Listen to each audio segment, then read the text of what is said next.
بسم اللہ الرحمن الرحیم۔ اذان کا اجر و ثواب۔ احادیث شریفہ میں اذان کی بڑی فضیلت وارد ہوئی ہے۔ ایک روایت میں وارد ہے کہ نبی کریم صلی اللہ علیہ وسلم نے فرمایا کہ مؤذن کی آواز جہاں تک پہنچتی ہے اتنی ہی لمبی چوڑی اس کے لیے مغفرت کا فیصلہ کیا جاتا ہے، اور جس تر یا خشک چیز تک وہ آواز پہنچتی ہے، یا خشکی یا تری تک، سمندر تک یا زمین تک، جہاں تک وہ آواز پہنچتی ہے، وہ سب اشیاء، وہ سب چیزیں اس کے لیے قیامت میں خیر پر گواہی دیں گی، شہادت دیں گی۔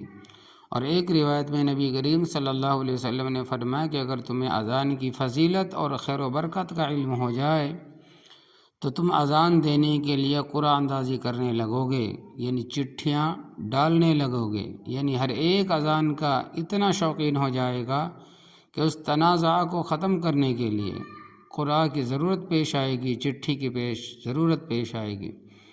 اور ایک حدیث میں مروی ہے کہ نبی کریم صلی اللہ علیہ وسلم نے ارشاد فرمایا کہ مؤذن حضرات میدان محشر میں سب سے لمبی گردن والے ہوں گے۔ اس کا مطلب بھی یہ بیان کرتے ہوئے شارحین نے کہا کہ وہ پوری شوق میں اللہ تبارک و تعالیٰ کی رحمت کی طرف بار بار گردنیں اٹھا کر دیکھ رہے ہوں گے، اس لیے کہ انہیں زیادتی ثواب کی امید ہوگی۔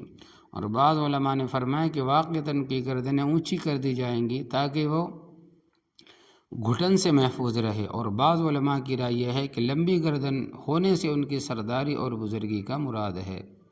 اور ایک روایت میں ہے کہ چند حضرات میدان محشر میں ہر قسم کی ہولناکی سے، ہر قسم کی خطرناکی سے محفوظ رہیں گے، حفاظت میں رہیں گے، اور ان کو اعزاز و اکرام کے ساتھ مشک کے ڈھیروں پر بٹھایا جائے گا۔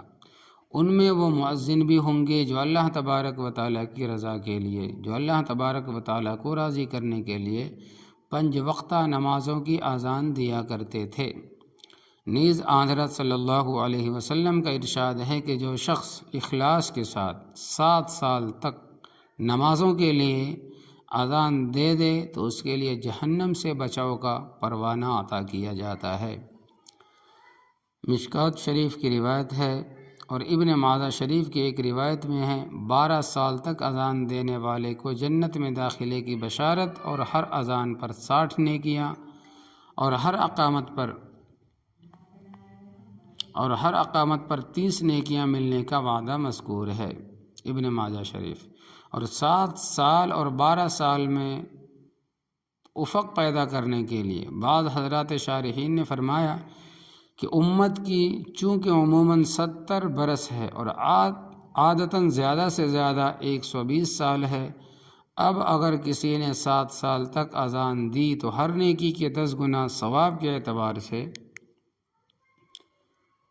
70 سالہ زندگی والا شخص پوری زندگی میں اذان دینے والا شمار ہوگا، اور 12 سال اذان دینے والے کو 120 سال تک اذان دینے کا ثواب ملے گا۔ حاشیہ ابن ماجہ شریف 53۔ نیز یہ بھی مروی ہے کہ مؤذن کو شہید فی سبیل اللہ کی طرح ثواب ملتا ہے۔ جو اللہ تبارک و تعالیٰ کے راستے میں جو شہید ہو جاتے ہیں، جتنا ان کو ثواب ملتا ہے مؤذن کو بھی اتنا ہی ثواب ملتا ہے، اور دفن کے بعد اس کا جسم کیڑوں کی غذا نہیں بنتا۔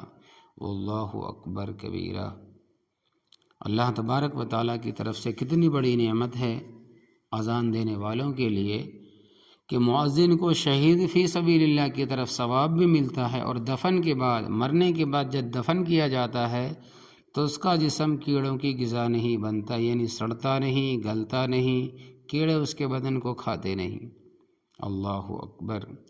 انہیں فضائل کی وجہ سے حضرات صحابہ رضی اللہ تعالی عنہم سے منقول ہے کہ وہ تمنا کرتے تھے کاش حضور اکرم صلی اللہ علیہ وسلم نے ان کو اور ان کے اہل خاندان کو اذان دینے پر مامور کیا ہوتا تاکہ وہ بھی ان بشارت آمیز ارشادات کے مستحق قرار پائے۔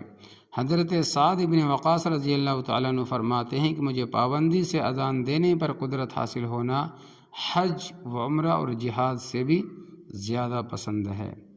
اللہ اکبر کبیرہ۔ کتنی بڑی بات کہ حضرت سعد بن وقاص رضی اللہ تعالیٰ عنہ فرماتے تھے کہ مجھے پابندی سے اذان دینے پر قدرت حاصل ہونا حج اور عمرہ اور جہاد سے زیادہ پسند ہے۔ اسی طرح کا مقولہ حضرت عبداللہ ابن عباس رضی اللہ تعالیٰ عنہ سے بھی مروی ہے۔ تو دیکھیں کہ مؤذن اذان دینے والے کی جو اللہ تبارک و تعالیٰ کے یہاں مرتبہ ہے وہ کتنی زیادہ ہے۔ اللہ اکبر۔ ہم سبوں کو اللہ تبارک و تعالیٰ ایسے نیکوکاری کی زندگی گزارنے کی توفیق عطا فرمائے، آمین یا رب العالمین۔ اخلاص کے ساتھ اللہ تبارک و تعالیٰ ہمارے اذان کو، نمازوں کو قبول عطا فرمائے۔